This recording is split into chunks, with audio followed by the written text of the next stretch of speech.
یہ جو اللہ کریم کہہ رہا ہے یہ اس لیے کہہ رہا ہے کہ تم اس معاملے کو اپنا کر اپنے آخرت کے معاملہ درست کر لو۔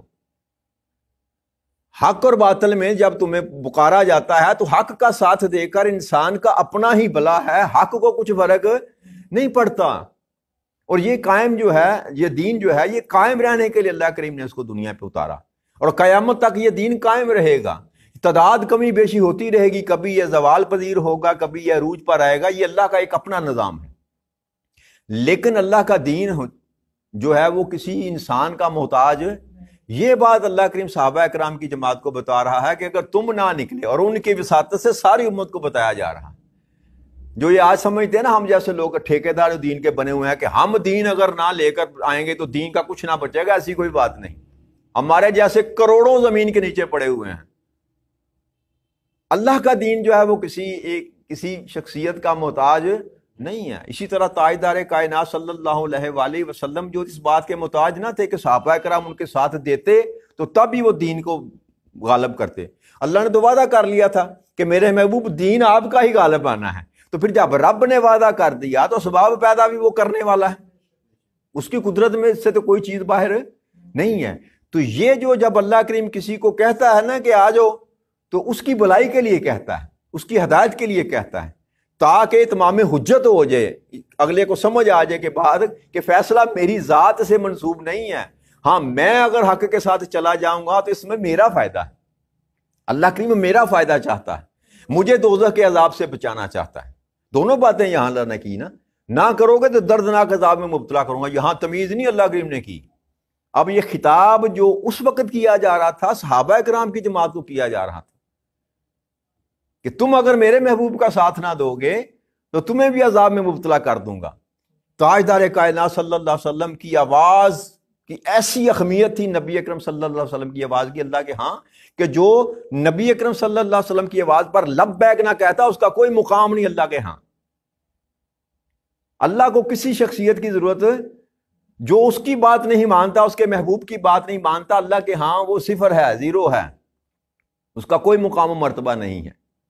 ہاں جو نبی اکرم صلی اللہ علیہ وسلم کے ساتھ جڑ گیا اور جس قدر مضبوطی کے ساتھ جڑ گیا اس قدر اس کا مقام و مرتبہ بڑھتا چلا گیا، جس قدر تاجدار کائنات صلی اللہ علیہ وسلم کے ساتھ انسان کا خلوص اور انسان کی محبت اور انسان کا عشق بڑھتا چلا گیا، ویسے ویسے اللہ کریم اس انسان کی فضیلت بڑھتا چلا گیا۔ اور نبی اکرم صلی اللہ علیہ وسلم کے ساتھ وفا کرنے کے صلے میں، آپ سے محبت کرنے کے صلے میں، آپ کی اتباع کرنے کے صلے میں ہی ابو بکر کو صدیق کہا گیا، عمر کو فاروق کہا گیا، عثمان کو غنی کہا گیا، حضرت علی کو شیر خدا کہا گیا، خالد بن ولید کو سیف اللہ کہا گیا۔ یہ سارے کے سارے جو مراتب اور فضائل دیے گئے یہ تاجدار کائنات صلی اللہ علیہ وسلم کے ساتھ وفا کرنے کی وجہ سے تھے۔ اس لیے اللہ کسی کا مرہون منت، یہ بات اللہ سمجھا رہا ہے امت مسلمان کو کہ اس گمان میں نہ رہنا کہ ہم اگر ہوں گے تو تب اللہ کا دین بچے گا۔ اللہ کسی کا مرہون منت نہیں ہے، وہ جب چاہے گا اگر تم نہ کرو گے تو کسی اور کو لے آئے گا کام کرنے کے لیے، اور اللہ نے ایسا کئی دفعہ کیا۔ پھر اللہ نے فرمایا اور تم اسے کچھ بھی نقصان نہیں پہنچا سکو گے، اللہ ہر چیز پر بڑی قدرت رکھتا ہے کہ اگر سارا زمانہ بھی نبی اکرم صلی اللہ علیہ وسلم کے مخالف ہو جاتا تو تب بھی جس کی حفاظت میں وہ تھے وہ ان کی ذات کو ایک رائی کا دانہ بھی نقصان نہ پہنچنے دیتا۔ اب اگر یہ سوال پیدا ہو سکتا ہے کہ نبی اکرم صلی اللہ علیہ وسلم کو تو بڑا ستایا گیا، بڑے ظلم کیے گئے، بڑا تنگ کیا گیا، 3 سال سے ابی طالب میں بھی رکھا گیا، آپ کو مکہ سے بھی نکال دیا گیا، تو کہ یہ تکالیف نہ تھی کہ اللہ کے من سے نہیں بچا سکتا تھا؟ تو جواب یہ ہے کہ بچا سکتا تھا۔ اللہ کے ہاں اللہ کی یہ قدرت تھی، اللہ کی یہ قدرت تھی۔ اگر اسماعیل علیہ السلام کو چھری کے نیچے سے نکال سکتا ہے تو یہ کون سا اتنا بڑا کام تھا۔ مگر یاد رکھیے گا کہ جب اللہ کو مرتبہ عطا کرتا ہے، جب کو مقام عطا کرتا ہے تو آزمائش بھی اسی قدر بڑی ہوتی۔ یہ جو نبی اکرم صلی اللہ علیہ وسلم کے ساتھ معاملات ہوئے نا زندگی میں، یہ آقا کریم صلی اللہ علیہ وسلم کی آزمائش تھی، کیونکہ مقام اتنا بڑا عطا کیا گیا تھا، تو اس کے لیے یہ لازم اور ملزوم ہوتا ہے۔ یاد رکھیے گا جب اللہ کو مرتبہ عطا کرتا ہے، کسی کو فضیلت دیتا ہے، تو اس کے ساتھ آزمائش بھی لازمی ہوتی۔ تو یہ وہ آزمائش کا سلسلہ تھا، مگر نہ اگر اللہ چاہتا تو کوئی بھی نہ نبی اکرم صلی اللہ علیہ وسلم کے راستے میں کوئی کانٹے بچھا سکتا تھا، نہ آپ کو کوئی تکلیف پہنچا سکتا تھا، نہ شیب ابی طالب میں آپ کو قید کیا جا سکتا تھا. کہ اللہ نہیں دیکھ رہا تھا، اللہ دیکھ رہا تھا. مگر یہ نظام ہے اللہ کریم کا. یا ایک بات اور ذہن میں رکھیے گا، اس زمین پر جو بھی معاملات چل رہے ہیں وہ فطرت کے مطابق چلتے ہیں. اللہ نے ایک نظام وضع کیا ہے، اس نظام کے تحت یہ سارا سسٹم چل رہا. قدرت کے ساتھ اللہ کریم اس نظام کو نہیں چلاتا. قدرت وہ کبھی کبھی قدرت کا اظہار کرتا ہے، جس کو آپ معجزہ کہہ لیں. باقی بین فطرت کے مطابق اللہ نے ایک پروگرام بنایا. جب کائنات کو تخلیق کرنے کا پروگرام ایک بنایا، اس کو پروگرام بنا کر لوح محفوظ میں محفوظ کیا اور اس کے بعد گو ایڈ جاری کر دیا. اب قیامت تک اس نظام نے چلتے رہنا. تو یہ فطرت کا معاملہ ہے، سارا فطرت کے ساتھ چلتا ہے. تو اسلام سب سے بڑا دین ہے فطرت. تو لہٰذا اس طرح کے ذہن میں خیال آتے ہیں نا، نبی اکرم صلی اللہ علیہ وسلم کے ساتھ ہوا. اب ذہن میں یہ بات ایک اور رہے، کعبۃ اللہ کیا ہے؟ اللہ کا گھر ہے. تو کیا کعبۃ اللہ کو نہیں جلایا گیا؟ کعبۃ اللہ کو مسمار نہیں کیا گیا؟ تو پھر ہر دفعہ اللہ نے نہیں بچایا. تو جب بچانے کے لیے اس کا دل کیا تو اس نے بچا بھی لیا. ابرہا کا لشکر آیا کعبہ کو تباہ کرنے کے لیے، تو اللہ نے ابابیلوں سے ابرہا کے لشکر کو ایسے کہتے نیست و نابود کر دیا. تو قدرت کا وہ اظہار کرتا ہے، مگر کبھی کبھی، مگر جب اس کا دل چاہے. وہ ہر چیز پر قادر ہے، یہ فرما رہے ہیں واللہ علی کل شیء قدیر. اس بات کو کبھی نہ بولنا کہ اللہ جو ہے اس ہستی کا نام ہے کہ جو ہر چیز پر قدرت رکھتا ہے. اگر وہ اس کا اظہار نہیں کر رہا تو اس کا مطلب یہ نہیں ہے کہ وہ کمزور ہو گیا.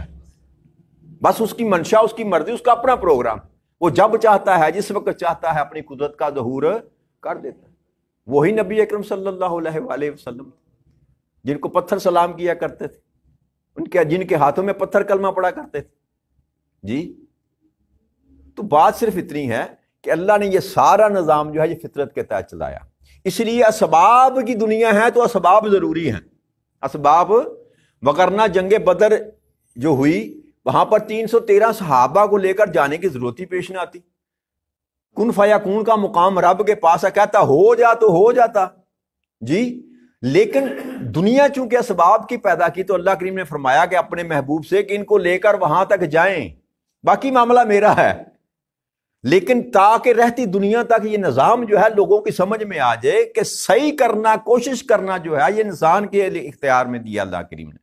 بغیر کوشش صحیح کے فوج کو لے کر جائیں، وہاں پر قیام کریں، تلواریں جتنی بھی یہاں نکال لیں، بعد دشمن کے سامنے مقابلہ کریں، فتح دینا میرا کام. پھر اللہ نے مدد بھی کی، فتح بھی دی. تو یہ اللہ فرما رہا ہے کہ تمہاری ہرگز مجھے ضرورت نہیں ہے، تمہارے بغیر بھی میں نظام کو چلا سکتا ہوں.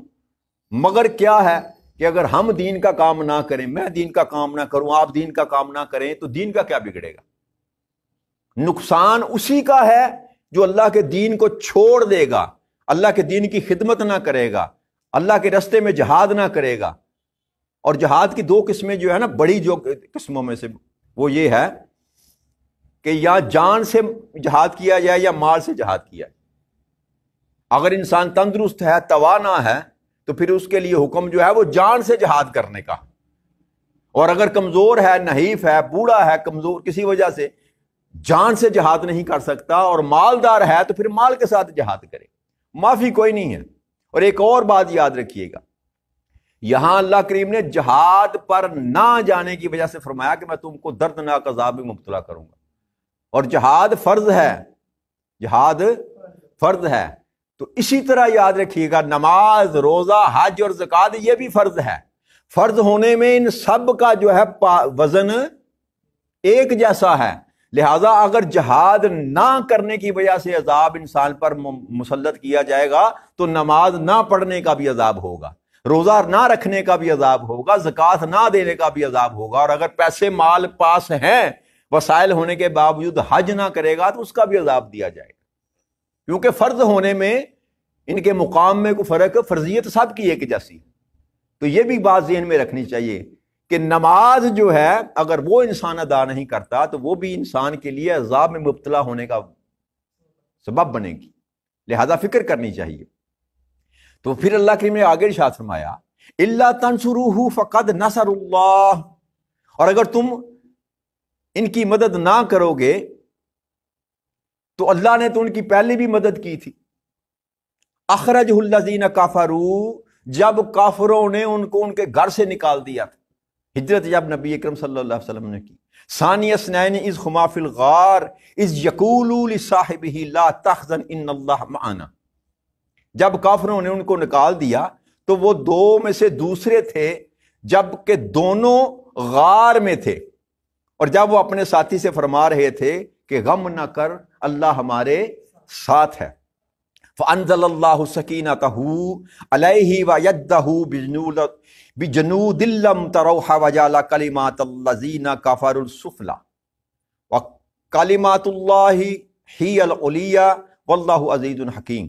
اور یہ کہ اللہ کریم نے ان پر اپنی تسکین نازل فرمائی اور انہیں ایسے لشکروں کے ذریعے قوت بخشی جنہیں تم نہ دیکھ سکے، اور اس نے کافروں کی بات کو پست کر دیا، اور اللہ کا فرمان بلند و بالا ہے، اللہ غالب حکمت والا ہے، اللہ غالب حکمت والا ہے. تو یہ اللہ کریم نے اس ہجرت کا ذکر کیا کہ تم نہ مدد کرو گے تو میں نے تو اپنے محبوب کی تب بھی مدد کی تھی جب ان کو ان کے مکہ کے گھر سے لوگوں نے نکال دیا تھا، تو ان کے گھر میں پہرا لگا کر سارے مکے کے سرداروں کے بڑے بڑے نوجوان جو وہ کھڑے تھے پہرا دے رہے تھے کہ آج ہم نے قتل کر دینا ہے. مگر اللہ کریم وہاں سے نکال کر نبی اکرم صلی اللہ علیہ وسلم کو بحفاظت مدینہ لے کر آیا. اللہ فرمایا تیری مدد، تمہاری مدد کے بغیر میں اپنے محبوب کی مدد کر چکا ہوں اور اب بھی کر لوں گا، اب بھی کر لوں گا. تو آج میں یہی بات کو ختم کرتا ہوں اسی آیا مبارکہ پر، کیونکہ یہ ایک بہت خوبصورت موضوع ہے. یہ بھی سیدنا صدیق اکبر رضی اللہ تعالیٰ عنہ کی فضیلت کا باب ہے.